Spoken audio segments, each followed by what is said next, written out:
பிஸ்மில்லாஹிர் ரஹ்மானிர் ரஹீம். வல்வாலிதாத்து யுர்தீன அவுலாதஹுன்ன ஹவுலைனி காமிலைனி லிமன் அராத ஐ திம்மர் ரதாஆ. இந்த ஆயத்தில் அல்லாஹ் ரப்புல் ஆலமீன் தாய்மார்கள் தங்களுடைய பிள்ளைகளுக்கு எவ்வளவு காலம் தாய்ப்பால் கொடுக்க வேண்டும் என்பதை பற்றி அல்லாஹ் தஆலா பேசியிருக்கிறான். இதை பற்றி ஒரு சில விளக்கங்கள் கடைசியாக உங்களுக்கு சொல்லப்பட்டது. அதாவது தாய்ப்பால் குடிக்கிறதுனால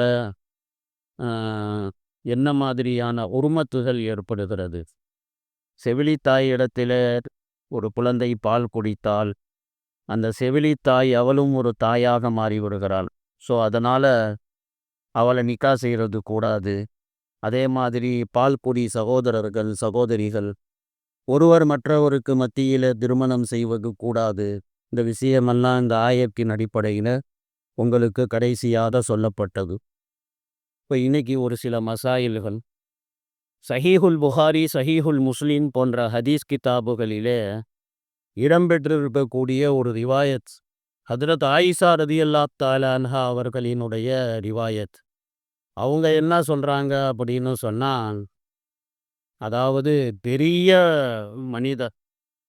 மனிதர் குழந்தை இல்லை, பெரிய மனிதர், பெரிய ஆளு, அவர் தாய்ப்பாலை குடித்தால் அவருக்கும் ஹுர்மத் என்பது ஏற்படும். அதனால் ஆயிஷா அம்மா அவர்களினுடைய கருத்து படிக்க பார்த்தால் பெரியவங்க தாய்ப்பால் குடிக்கக்கூடாது அப்படிங்கிறது தெரியுது. அதில் ஆயிஷா அம்மா அவங்க ஒரு ரிவாயத் ஒன்று அவங்க சொல்கிறாங்க. அதில் ஆயிஷா அவர்கள் சொல்லுகிறார்கள், அதாவது பெருமானார் ஸல்லல்லாஹு அலைஹி வஸல்லம் அவங்க ஒரு ஒரு அறிவிப்பில் இருக்குது. ஆயிஷா அம்மா சொல்கிறாங்க, அபூ ஹுதைஃபான்னு ஒரு சஹாபி இருந்தாங்க. அந்த சஹாபியினுடைய அடிமை சாலிம் அப்படின்னு சொல்லி ஒருத்தர். அடிமைனா பெரிய மனிதராக தானே இருப்பார், பெரிய ஆள் தான். அப்போ அவர் அடிக்கடி வீட்டுக்கு வந்துட்டு போய்கிட்டு இருந்தார். இப்போ மஹரம்கள்கிட்ட தான் அடிக்கடி வரலாம் போகலாம், பர்தாவினுடைய அவசியம் கிடையாது. அப்படிங்கிறப்ப இவர் அடிக்கடி வந்துட்டு போய்கிட்டு இருக்கிறாரு அப்படி சொல்லி நாயன் ஸல்லல்லாஹு அலைஹி வஸல்லம் என்ன சொன்னாங்க, உன்னுடைய மனைவியினுடைய தாய்ப்பாலை சாலினுக்கு கொடுத்துரு அப்படின்னு சொன்னாங்க.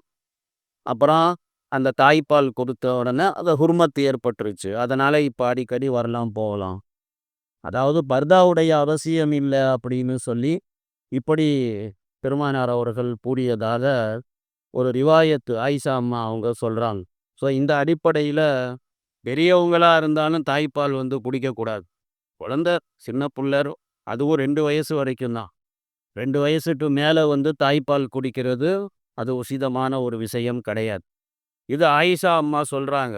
ஆனால் பெருமானார் ஸல்லல்லாஹு அலைஹி வஸல்லம் அவர்களினுடைய மற்ற மனைவியர்கள், அருமை மனைவியர்கள் அஸ்வாஜுன் முத்தஹராத்துகள் இருக்கிறார்களே, அவங்க அதை மறுக்கின்றார்கள்.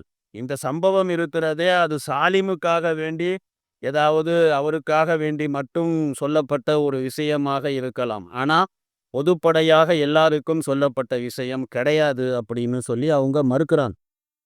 நிறைய மதஹபுடைய சட்டமும் அதுதான்.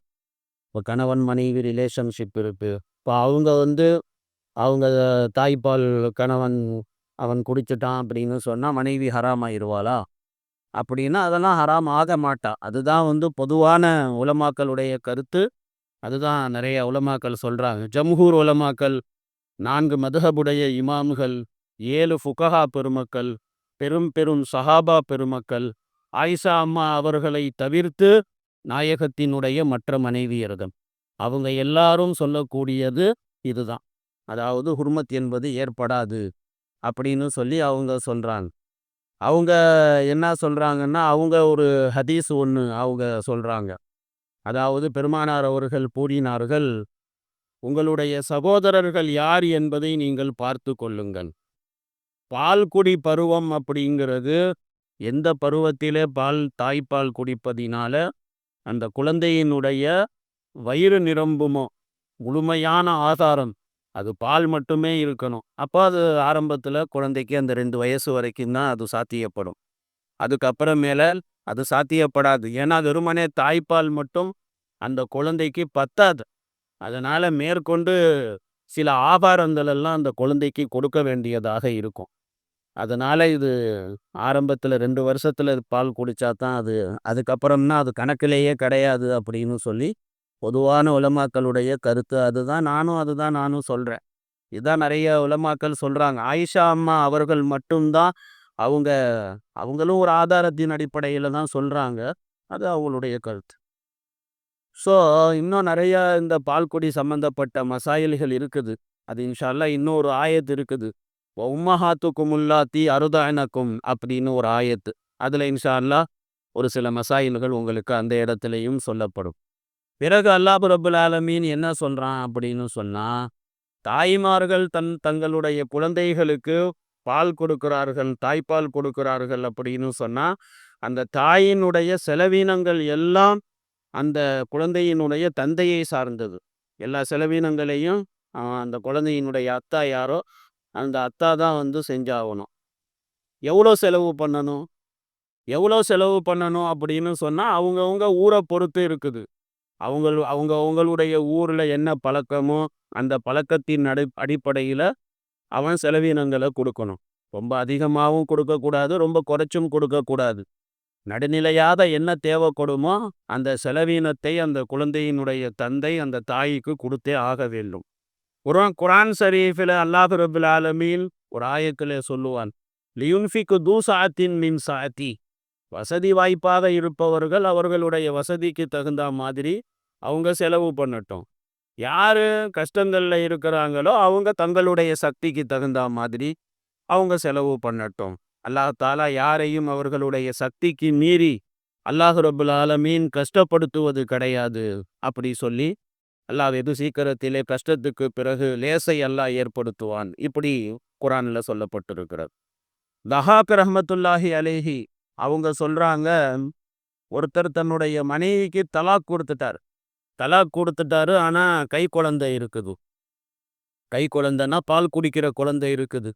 2 வயசை விட கம்மியான குழந்தை இருக்குது அப்படின்னு சொன்னா, இப்போ அந்த தலாக்கான மனைவி அவதான தாய், அவ தலாக் ஆகிவிட்டாலும் தன்னுடைய குழந்தைக்கு அவள்தான் பால் கொடுக்க வேண்டும். அவள் மீது அது வாஜிபு. இப்படி தஹாப் ரஹ்மத்துல்லா அலைஹி அவங்க சொல்றாங்க. அவள் மீது அது வாஜிப், அவள்தான் தாய்ப்பாலை கொடுக்க வேண்டும். ஆனால் அந்த தாய்ப்பால் கொடுக்கக்கூடிய அந்த காலம் 2 வருஷம், அவளுடைய எல்லா செலவீனங்களுக்கும் பொறுப்பு இவன் தான் பொறுப்பு. யார் அந்த குழந்தையினுடைய தந்தையோ அந்த தந்தை தான் அவளுடைய செலவீனங்களுக்கு பொறுப்பு. தலாக் ஆயிருச்சுன்னு சொன்னா நஷ்ட ஈடு அப்படிங்கிறது பஞ்சாயத்தின் அடிப்படையில் உட்கார்ந்து நம்ம பஞ்சாயத்து பண்ணி தான் வந்து நஷ்ட ஈடுன்னு ஒன்று வாங்கி கொடுப்போம். ஆனால் சில பார்த்தீங்கன்னா இத்தாவுடைய காலம் வரையிலும் தான் செலவீனங்கள் அவனுடைய பொறுப்புல வரும். இத்தா முடிஞ்சதுக்கு அப்புறமேல செலவீனங்களுடைய பொறுப்பு இல்லை. குழந்தை இருந்துச்சு அப்படின்னு சொன்னா குழந்தைய 2 வருஷம் பால் குடிக்கும். 2 வருஷம்தான் கணக்கு. அப்போ அந்த 2 வருஷம் பால் குடிக்கிறப்போ அந்த மனைவிக்கு உண்டான 2 வருஷத்தினுடைய செலவீனங்கள் என்னவோ அந்த செலவீனங்கள் தலாக்கானவளாக இருக்கிறா அப்படின்னு சொன்னா அந்த குழந்தையினுடைய தந்தை அவ செலவு பண்ணணும். பிறகு அல்லாஹ் ரப்புல் ஆலமீன் என்ன சொல்றான் அப்படின்னு சொன்னா, ஒரு பெண்ணை அவளுடைய குழந்தைக்கு அதாவது அவ வந்து குழந்தைக்கு வந்து பால் கொடுக்க மாட்டேன் அப்படி ஒரு பெண் தன்னுடைய பிள்ளைக்கு அவன் பால் கொடுக்க மாட்டேன் அப்படின்னு சொல்லி அவ மறுக்கிறா. இந்த மாதிரி ஒரு பெண் அந்த குழந்தையினுடைய தந்தைக்கு கஷ்டத்தை கொடுக்கக்கூடாது. இப்போ கைப்புள்ள பிறந்து கொஞ்ச நாள் தான் ஆகுது. 2 வருஷம் வரைக்கும் வேற எந்த ஆகாரமும் கொடுக்க முடியாது. தாய்ப்பால் மட்டும்தான் வந்து கொடுக்க முடியும். அப்போ அந்த நேரத்தில் வீம்புக்குன்னு சொல்லி பொண்டாட்டி குழந்தைக்கு நான் பால் கொடுக்க மாட்டேன் அப்படின்னு சொல்லி அவ வந்து கட்டாயப்படுத்தக்கூடாது. கணவனை வந்து கஷ்டத்திற்கு உள்ளாக்கக்கூடாது. அந்த குழந்தைக்கு பால் கொடுக்க வேண்டிய ஹக்கு அந்த குழந்தைக்கு அதுதான ஆகாரம். தாய்ப்பால் தான் ஆகாரம். அதனால தாயின் மீது கடமை இருக்கிறது. அந்த குழந்தைக்கு பால் கொடுக்கணும். அது அவளுடைய கடமை அப்படி சொல்லிட்டு சொல்றாங்க. ஆ அதாவது அல்லாஹ் தாலா இந்த மாதிரி சட்டங்களை எல்லாம் ஏன் அல்லாஹ் ஏற்படுத்தினான் அப்படின்னு பார்த்தீங்கன்னா, இதில் நிறைய மஸ்லஹத் இருக்குது. இப்போ தலாக்கானவங்க தம்பதிகளுக்கு அவங்களுக்கு குழந்தை இருக்குது, பால் 2 வருஷம் கொடுக்கணும் தாய்ப்பால் அப்படின்னு சொல்லி இந்த மாதிரி சட்டத்தினால ஒண்ணு அந்த குழந்தையினுடைய தேவை பூர்த்தி ஆகுது. அதனுடைய பசி தீர்ந்து போகிறது. 2வது என்னன்னு சொன்னா, இந்த 2 வருஷம் அந்த குழந்தைக்கு பால் கொடுக்கறதுனால, தாய்ப்பால் கொடுக்கறதுனால, கணவனுடைய அந்த தொடர்புல தான் அவ இருக்கிறா. செலவினங்கள் இவன் தானே குடுக்குறான். அதனால அந்த தொடர்புல தான் அவ இருந்து கொண்டு இருக்கிறாள். அதனால இவங்களுக்குள்ளார இருக்கிற பிரச்சனைகளும் தீர்ந்து போறதுக்கும் வாய்ப்பு இருக்குது. ஏன்னா மனுஷனுடைய மனசே அப்படிதான். ஒரு நேரம் சண்டை போடுவான், ஒரு நேரம் பார்த்தீங்கன்னு சொன்னா சேர்ந்துக்குவான். இதுதான் மனுஷனுடைய இயல்பான ஒரு நிலை. அதனால அல்லாஹ் தாலா இதுல 2 தரப்புலையும் அல்லாஹ் ரப்புல் ஆலமீன் இதிலே பலன்களை அல்லாஹ் தாலா வைத்திருக்கின்றான். அதே மாதிரி கணவன் இருக்கிறானே, தலாக்கான மனைவி கிட்ட இருந்து குழந்தைய கட்டாயப்படுத்தி குழந்தைய குடுடி அப்படின்னு சொல்லிட்டு குழந்தைய அவள்கிட்ட இருந்து பிரிப்பதற்கு இந்த குழந்தையினுடைய தந்தைக்கு அதிகாரம் கிடையாது. குழந்தைய பிரிச்சு அந்த தாயை கஷ்டப்படுத்துறது, அந்த மாதிரி இவன் செய்வதற்கும் இந்த கணவனுக்கு அனுமதி கிடையாது. 2 பக்கட்டும் அதுதான். அதுதான் அல்லாஹ் தாலா சொல்லிக்கா, லா துதார்ர வாலிதத்துன் பி வலதிஹா வலா மௌலூதுல் லஹு பி வலதி. அந்த வாசகத்துக்கு இதுதான் அர்த்தம். அதாவது அந்த தாயும் அந்த குழந்தையினுடைய தந்தைய கஷ்டப்படுத்தக்கூடாது குழந்தைய வச்சு. அதே மாதிரி இவனும் அந்த குழந்தைய வச்சு அவளை கஷ்டப்படுத்தக்கூடாது. 2 தரப்புலையும் இது சொல்லப்பட்டு இருக்கிறது. இது தாய் தகப்பன் அவங்களுக்கு உண்டான ஒரு உபதேசம். அல்லாஹ் தாலா செய்யக்கூடிய உபதேசம். அதே மாதிரி தந்தை இல்லை அப்படின்னு சொன்னா, அப்போ அந்த தந்தையினுடைய வாரிசுகள் யார் இருப்பார்களோ, அந்த வாரிசுகள்னா யாரு? யார் யாருக்கு மௌத்தா போனதுக்கு அப்புறம் சொத்து கிடைக்குதோ அவன் தான் வாரிசு. இப்போ அந்த வாரிசுகள் என்ன செய்யணும்? அந்த குழந்தையினுடைய தந்தை வஃபாத் ஆயிட்டாரு அப்படின்னு சொன்னா, அவர் இருந்திருந்தா அந்த குழந்தையை எப்படி பராமரிப்பாரோ, அந்த குழந்தைக்கு உண்டான தாய்க்கு உண்டான செலவினங்கள் எல்லாம் கொடுத்திருப்பாரோ, அதே ஹக்குல இந்த வாரிசுகள் அதற்குண்டான இதை செய்யணும். யாரையும் கஷ்டப்படுத்தக்கூடாது அப்படி சொல்லிட்டு, இது மார்க்க சட்டம். ஹனஃபி உலமாக்கள், ஹம்பலி உலமாக்கள் அவங்க என்ன சொல்றாங்க அப்படின்னு சொன்னா, இந்த வாசகத்தை வைத்து உறவுக்காரர்கள் ஒருவர் மற்றவருக்கு செலவினங்கள் செய்து கொள்வது அது வாஜிபாக இருக்குது. ஒருத்தவங்க கஷ்டப்படுறாங்க அப்படின்னு சொன்னா, கஷ்டப்படாம நல்லா வசதி வாய்ப்பா இருக்கிறவங்க அவங்க கஷ்டப்படுறவங்களுக்கு உதவி செய்யணும். அதுக்கு ஆதாரம் அவங்க கிட்ட இந்த ஆயத்து தான் ஆதாரம். ஹஜ்ரத் உமர் இப்னு ஹத்தாப் ரலியல்லாஹு தஆலா அன்ஹு, ஜம்ஹூர் தலஃபு சாலிஹீன் இந்த உலமாக்கள் எல்லாம் இதைத்தான் சொல்லி காட்டுறாங்க. ஹஜ்ரத் சமுரா அவர்களினுடைய மர்ஃபுவான ஒரு ஹதீஸிலேயும் இது சொல்லப்பட்டிருக்கிறது. அதுல என்ன சொல்லப்பட்டிருக்கிறது அப்படின்னு சொல்லி பார்த்தீங்க அப்படின்னு சொன்னா, அதாவது ஒரு மனிதன் இப்போ அதாவது ஒரு மனிதன் அந்த காலத்துல அடிமைகள் இருந்தாங்க. அடிமையாக இருக்கக்கூடிய ஒருத்தர் அந்த அடிமையை வாங்கினார். அவர் ஆல்ரெடி சொந்தக்காரராக இருக்கிறாரு இவருக்கு அப்படின்னு சொன்னா, ஆட்டோமேட்டிக்கா அவர் சுதந்திரமாயிருவார். இது ஒரு சட்டம். இது இருக்குது. இந்த பால்குடி விஷயத்துல இன்னொரு விஷயம் நீங்க ஞாபகம் வையுங்க. என்ன அப்படின்னு சொன்னா, குழந்தைக்கு 2 வருஷம் வரைக்கும் தான் பால் கொடுக்கணும். 2 வருஷத்தை விட குறைக்கலாம். ஆனா 2 வருஷத்தை விட கூட்டக்கூடாது. 2 வருஷத்தை விட குறைக்கிறத பத்தி தான் நான் அன்னைக்கு கடைசியா உங்களுக்கு நான் ஒரு விளக்கம் சொன்னேன். அல்லாஹ் தஆலா 30 மாசம்னு சொல்றான். சலாசூன ஷஹ்ரா 30 மாசம். அப்போ அது கர்ப்பமா இருக்கக்கூடிய காலங்களை கழிச்சு பாக்கி மாசங்கள் பால் கொடுத்துற வேண்டியது. 8 மாசத்துல குழந்தை பிறந்துச்சு அப்படின்னா 22 மாசம் பால் கொடுத்தா போதும். 2 வருஷங்கிறது 24 மாசம் ஆகுதுல்ல. 24 இல்லாம 22. அது மாதிரி அதை கழிச்சிட வேண்டியது தான். 30ல எத்தனை மாசம் கர்ப்பமாக இருக்கிறார்களோ அதை கழிச்சு பாக்கி மாசங்கள்ல பால் குறைக்கலாம். ஆனா 2 வருஷத்தை விட கூட பால் கொடுக்கக்கூடாது. 2 வருஷத்தை விட அதிகமாக பால் கொடுத்தால், தாய்ப்பால் கொடுத்தால் அந்த குழந்தைக்கு உடல் ரீதியான பிரச்சனைகள் ஏற்படும். ஊளை பாதிப்புகளும் அதனால ஏற்படும். இது உலமாக்கள் கிதாபுகள்ல எழுதியிருக்கிறாங்க. 2 வருஷத்துக்கு மேல தாய்ப்பால் கொடுக்கறது அது ரெக்கமெண்டடே கிடையவே கிடையாது. அதை விட குறைச்சி வேணா கொடுக்கலாம். அதை விட கூட கொடுக்கறது சரியில்லை. இப்போ யாரும் அந்த மாதிரி கொடுக்கறதும் இல்லை. அந்த காலத்துல பார்த்தீங்கன்னா சொல்லுவாங்க, என் புள்ள 3 வருஷம் பால் குடிச்சான், என் புள்ள 3 1/2 வருஷம் பால் குடிச்சான், 4 வருஷம் பால் குடிச்சான் அப்படியெல்லாம் சொல்லுவாங்க. ஆனா இப்பல்லாம் யாரும் அப்படி செய்றதில்ல. ஆனா சட்டத்த தெரிஞ்சுக்கோங்க. சட்டம் இதுதான். 2 வருஷத்துக்கு மேல தாய்ப்பால் கொடுக்கிறது அப்படிங்கிறது கிடையாது. ஹஜ்ரத் அல்கமா ரஹ்மத்துல்லாஹி அலைஹி அவர்கள் அவங்க வந்து அதாவது ஒரு வாட்டி அல்கமா ரஹ்மத்துல்லாஹி அலைஹி அவர்கள் ஒரு பெண்ண பார்த்தாங்க. அவங்க அந்த பெண்ணு வந்து 2 வயசுக்கு மேல பெரிய பிள்ளையா இருக்கிற ஒரு புள்ளைக்கு அந்த அம்மா அந்த தாய் அந்த குழந்தைக்கு பால் குடுத்துச்சு. அப்போ அல்கமா ரஹ்மத்துல்லாஹி அலைஹி அவர்கள் தடுத்தார்கள். "இவ்வளோ பெரிய புள்ளைக்கு எதுக்கு தாய்ப்பால் குடுக்குற? தாய்ப்பால் குடுக்காத" அப்படின்னு சொல்லி இந்த மாதிரி அல்கமா ரஹ்மத்துல்லாஹி அலைஹி அவர்கள் தடுத்தார்கள். பிறகு அல்லாஹ் ரப்பல் ஆலமீன் சொல்லி காட்டுகின்றான், கணவன் மனைவி 2 பேரும் கலந்து பேசி 2 பேரும் திருப்தியோட 2 வருஷத்துக்கு உள்ளாரையே அந்த குழந்தைக்கு பால் மறக்கடிக்க வைக்கணும் அப்படின்னு சொல்லி நினைக்கிறாங்க அப்படின்னு சொன்னா அதுவும் ஒன்றும் தப்பு கிடையாது. அவங்க வந்து பாலை நிப்பாட்டணும், தாய்ப்பால் நிப்பாட்டணும் அப்படின்னு நினைக்கிறாங்கன்னு சொன்னா நிப்பாட்டிக்கலாம் 2 வருஷத்துக்கு உள்ளாரையே. அதனாலேயும் ஒன்றும் குற்றம் கிடையவே கிடையாது. ஆனால் 2 பேரும் மசூரா பண்ணி தான் அத வந்து செய்யணும். ஒருத்தர் நிப்பாட்டணுங்கிறாரு, இன்னொருத்தர் நிப்பாட்டக்கூடாது. அந்த மாதிரியெல்லாம் இருக்கக்கூடாது. 2 பேரும் பேசிக்கணும். பேசிக்கிட்டு கணவனும் சரி பால் நிப்பாட்டிக்கோ தாய்ப்பாலு. மனைவியும் இந்த குழந்தைங்களுக்கு பல்லு முளைச்சிரும். சமயத்துல சின்ன புள்ளைங்களுக்கு பல்லு முளைச்சிரும். அதுங்க பால் குடிக்கும்போது கடிச்சு வச்சுருங்க.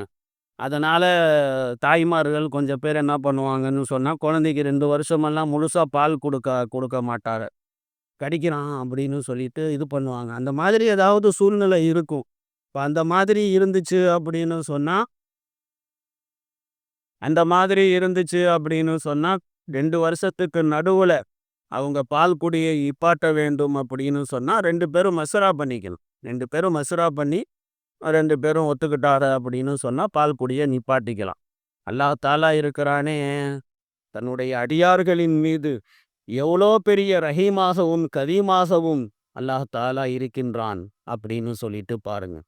அல்லாஹ் தாலா இருக்கிறானே, அந்த சின்ன பிள்ளைகளினுடைய பெற்றோர்கள் அந்த சின்ன பிள்ளைகளினுடைய பெற்றோர்களுக்கு அல்லாஹ் தாலா இந்த கட்டளைகள் எல்லாம் அல்லாஹ் தாலா இருக்கின்றான் அப்படின்னு சொன்னா, இதுல குழந்தைக்கும் லாபம் இருக்குது, அந்த பெற்றோர்களுக்கும் அல்லாஹ் ரபுல் ஆலமீன் அதுல லாபத்தை அல்லாஹ் தாலா வைத்திருக்கிறான். நான் சொன்ன மாதிரி இந்த தலாக்கானவங்க அவங்க குழந்தை இருக்குது 2 வருஷம் பால் கொடுக்கணும்னா குழந்தைக்கு ஆகாரமும் ஆச்சு, அதுக்குள்ளார இவங்க சமாதானமாகி இவங்க சேர்றதுக்கும் வாய்ப்புகள் இருக்குது. அதாவது சேரக்கூடிய தலாக்காக இருந்தா, முத்தலாக் இருக்கக்கூடாது. முத்தலாக் இல்லாம சேரக்கூடிய தலாக்காக இருந்துச்சுன்னா ஓகே. அவங்களுடைய செலவீனங்களை கொடுக்கணும். அது கணவன் மீது அந்த குழந்தையினுடைய தந்தையின் மீது கடமை. சூரத்து தலாக்கில் அல்லாஹ் ரப்பல் ஆலமீன் சொல்லுவான், ஃபைல் அர்தானலக்கும் ஃபாத்தூஹுன்ன உஜூரஹுன்ன. உங்க குழந்தைங்களுக்கு தாய்மார்கள் அவங்க பால் கொடுத்தாங்க அப்படின்னு சொன்னா அதுக்கு உண்டான கூலி என்னவோ அதை நல்ல முறையில் அவங்களுக்கு நீங்கள் கொடுத்துருங்க, அதை அவங்களுக்கு கொடுத்துருங்க அப்படின்னு சொல்லி இப்படி அல்லாஹ் தாலா இருக்கிறானே சொல்லி காட்டுறேன். பால் குடியை நிப்பாட்டுறதுக்கு நான் ஏற்கனவே சொன்ன மாதிரி ஏதாவது தங்கடம் இருக்குது அப்படின்னு சொன்னால் பால் குடியை நிப்பாட்டணும்னா நடுவுலையே நிப்பாட்டிக்கலாம். அதே மாதிரி குழந்தையை பெத்த தாய் இல்லாமல் செவிலித்தாய் இடத்துல கொடுத்து குழந்தைக்கு பால் ஊட்டலாமா அப்படின்னு சொன்னா தாராளமாக ஊட்டலாம். அரபுகளிடத்துல இந்த பழக்கம் இருந்துச்சு. பெருமானார் ஸல்லல்லாஹு அலைஹி வஸல்லம் அவங்கள செவிலித்தாய் இடத்துல தான் போய் வளர்ந்தாங்க. செவிலித்தாய் தான் அவங்களுக்கு பால் கொடுத்தாங்க, தாய்ப்பால் கொடுத்தாங்க. அதனால செவிலித்தாய் கிட்ட பால் கொடுக்கலாம். ஆனா செவிலித்தாய்க்கு உண்டான என்ன செலவீனமோ அதை வந்து இந்த குழந்தையினுடைய தந்தை இருக்கிறானே அவன் அதை பொறுத்து விட வேண்டும். அதிலெல்லாம் எந்த ஒரு குறையும் பண்ணக்கூடாது. இதையெல்லாம் அல்லாஹ் ரப்புல் ஆலமீன் சொல்லிவிட்டு, மக்களே அல்லாஹ்வை நீங்க ஒவ்வொரு காரியத்திலேயும் அல்லாஹ்வை நீங்க பயந்து கொண்டே இருங்க. அல்லாஹ் ரப்புல் ஆலமீன் உங்களுடைய சொல் செயல் எல்லாவற்றையும் அல்லாஹ் தஆலா நன்கு உற்று நோக்கி கொண்டே இருக்கிறான் அப்படின்னு சொல்லி இப்படி அல்லாஹ் கூறியவனாக இந்த ஆயத்தை அல்லாஹ் முடிக்கின்றான். பிறகு அல்லாஹ் ரப்புல் ஆலமீன் வல்லதீன யுதவஃபௌன மின்கும் வயதரூன அஸ்வாஜன் யதரப்பஸ்ன பி அன்ஃபுஸிஹின்ன அர்பஅத அஷ்ஹுரி வ அஷ்ரா. கணவன் மௌத்தா போயிட்டான் அப்படின்னு சொன்னா மனைவி எவ்வளவு காலம் இதா இருக்க வேண்டும்? இதுதான் நிறைய பேர் தெரிஞ்சுக்க வேண்டிய விஷயம். ஏன்னா இந்த பொம்பளை எனக்கு தெரியாது 4 மாதம் 10 நாள் இதாக இருக்கணும்னு. எல்லாம் 40 நாள் கணக்கு பண்ணி வச்சுருக்குங்க. 40 நாள் கணக்கு பண்ணுறதுக்கு இது என்ன சில்லா ஜமாத்தா? அப்படியெல்லாம் கிடையாது. 4 மாதம் 10 நாள். அதை பற்றி அல்லாஹ் ரப்புல் ஆலமீன் இந்த ஆயத்தில் அல்லாஹ் பேசுவான். அது நாளைக்கு இன்ஷா அல்லாஹ் உங்களுக்கு விளக்கம் சொல்லப்படும். சுப்ஹானல்லாஹ் பிஹம்திஹி சுப்ஹானக அல்லாஹும்ம பிஹம்திக நஷ்ஹது அல்லா இலாஹ இல்லா அன்த